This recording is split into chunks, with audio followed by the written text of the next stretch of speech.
مسافر حالت سفر میں اذان و اقامت کہے یا نہیں؟ ہاں، حالت سفر میں جب آبادی سے باہر ہو اذان اور اقامت دونوں کہنی چاہیے، لیکن اگر اذان نہ کہے صرف اقامت کہہ لے جب بھی مذائقہ نہیں، اور دونوں کو چھوڑ دینا مکروہ ہے۔ اذان ایک شخص کہے اور اقامت دوسرا کہہ دے تو یہ جائز ہے یا نہیں؟ یعنی ایک آدمی نے اذان دیا اور اقامت وہی آدمی کہنا چاہیے یا دوسرا بھی کہہ سکتا ہے؟ اگر اذان کہنے والا موجود نہ ہو یا موجود تو ہو مگر وہ دوسرے شخص کے اقامت کہنے سے ناراض نہ ہو تو جائز ہے، لیکن اگر اس کو ناخوشی ہو تو مکروہ ہے، یعنی جو ساتھی اذان دیا ہے بس وہی اقامت کہے۔ اگر دوسرا کہہ رہا ہے تو اذان دینے والا اس پر ناراض نہیں ہے تو جائز ہے۔ اگر اذان دینے والا دوسرا کوئی اقامت دے رہا ہے تو اس پر ناخوش ہے تو یہ صحیح نہیں ہے کہ اذان والے کا ہی حق ہوتا ہے اقامت کا۔ اذان کے بعد کتنی دیر ٹھہر کر اقامت کہنی چاہیے؟ اذان کے بعد کتنی دیر ٹھہر کر اقامت کہنی چاہیے؟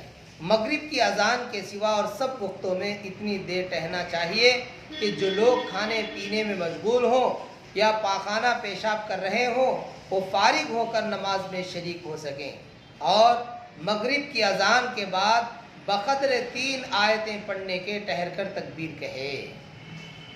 اذان کے بعد فوراً نماز ٹھہر جائے۔ اب یہاں مسئلہ آتا ہے،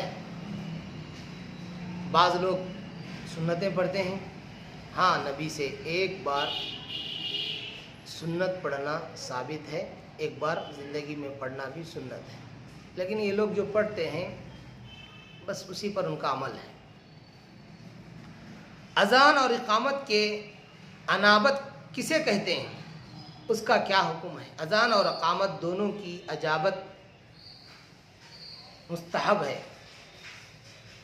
اور اجابت سے مراد یہ ہے کہ سننے والے بھی وہی کلمے کہتے جائیں جو مؤذن یا مکبر کہتا ہے، مگر حی علی الصلاۃ اور حی علی الفلاح سن کر لا حول ولا قوت الا باللہ کہنا چاہیے، اور فجر کی اذان میں الصلاۃ خیر من النوم سن کر صدقت و بررت کہنا چاہیے، اور تکبیر میں قد قامت الصلاۃ سن کر اقامہ اللہ و ادامہا کہنا چاہیے۔ اذان کے بعد کیا دعا پڑھنی چاہیے؟ اذان کے بعد یہ دعا پڑھی ہے، اللہم رب هذه الدعوة التامة والصلاة القائمة آتی محمدا الوسيلة والفضيلة وبعثه مقاما محمودا الذي وعدته إنك لا تخلف الميعاد۔